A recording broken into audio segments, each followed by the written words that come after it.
kabarin'ny mpanakanto.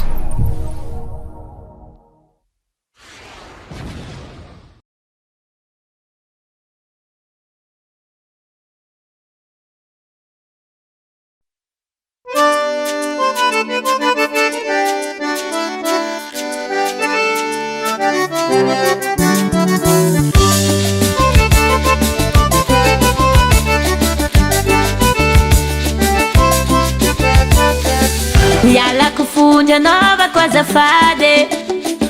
ka isolo tena hana vehivavy ataoko va tsy madiso ny filazako azy fa tsy nisy tarana karaha tsy nisy vehivavy manandanja tena sarobidy mananandretra manana hadidy manandohiteny manana safidy mitady vola faciantrano fona vehivavy haingo ny tokantrano fanakamaly mina hoe madamo misy eritsena tsimbaka nefa misy lehilahy tsy mamela via mitady vola viditenana nefa tsy moramora efa tokony fanampy tsy petrapotsy ny tavandra posiny lehilahy maharaka shopping si voatera na rolela matakaraka izay ilina si petrapotsy ny tavandra posiny lehilahy maharaka shopping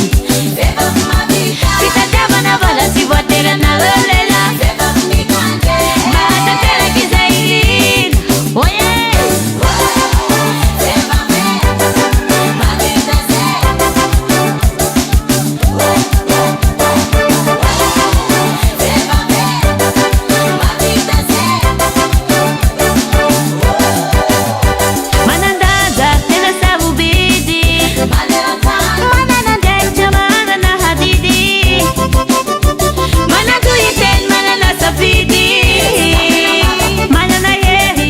mitady vola faciantrano fona vehivavy haingo ny tokantrano fanakamaly mina hoe madamo misy eritsena tsimbaka nefa misy lehilahy